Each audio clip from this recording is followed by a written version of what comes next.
Welcome to the tips and tricks video for the Blackberry Trellis lace. If you don't have this pattern yet, I will link to it below. If you are already a good lace knitter, you probably won't need this video at all, but if you're newer to lace or haven't seen some of these stitch combinations before, hopefully this video will help you out. I probably won't need to do every single row because many of them are just repeats of a row before or just have basic lace that won't need explained. So this one, this is row 1, and one of the things you may not have run into before is switching from a purl to a yarn over and then to a decrease. So let's do that. So it starts out with a purl. We'll just purl like normal, followed by a yarn over. So when you're already in the purl position, in order to do a yarn over, you simply leave your yarn in the purl position and go over the back, and there's your yarn over. You don't need to bring it between the needle tips like a regular change. And then for the slip knit, I like to use a cheater slip knit, which is much faster than the standard slipping to both knitwise. So a regular slip knit is slip one knitwise, slip the second one knitwise, come back into both of them, and then knit them through the back loop. So here's my purl position in order to get my yarn over, and then you'd wrap around the back and finish that for a slip knit. So instead of doing all of those steps, I'm going to put these back. Instead of doing all of those steps, if you go into the front of the first knit and then you go into the back of the second knit, you can knit them together, and that will give you a left-leaning decrease, just like a slip knit, but with a little bit less moving around.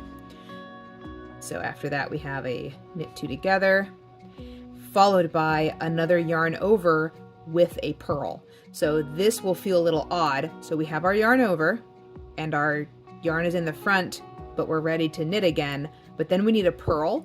And so you're gonna bring it to the front again so that you're in the purl position and you haven't lost your yarn over. It makes it feel like a double yarn over, but it's not. So we just finished this knit two together, yarn over, purl position is going around twice with your fingers.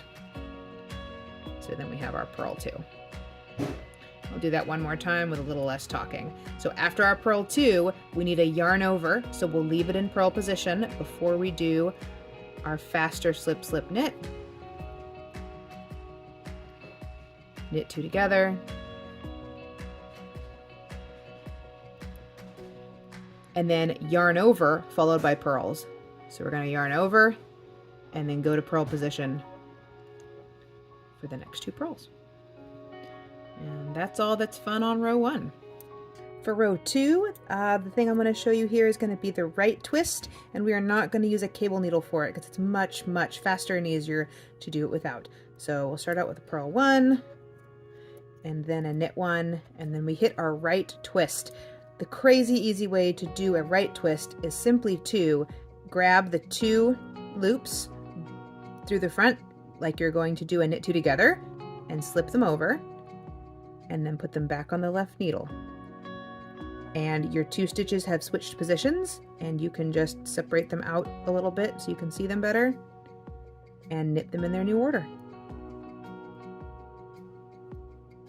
And there's another knit one at the end, and you can see that those two have switched positions and you just knit them, no cable needle required.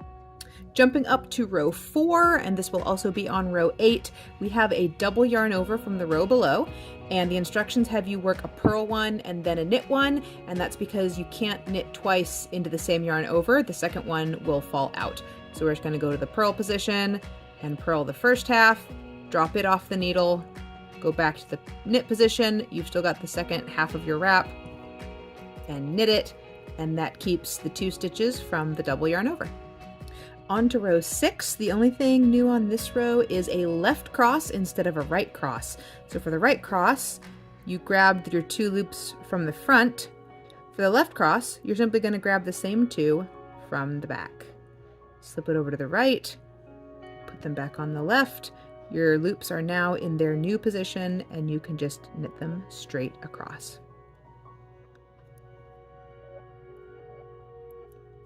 And you have All right, last one. Row 7 is basically the same as row 3, but there's a yarn over at the end I wanted to show you. And here is the double yarn over that we worked with.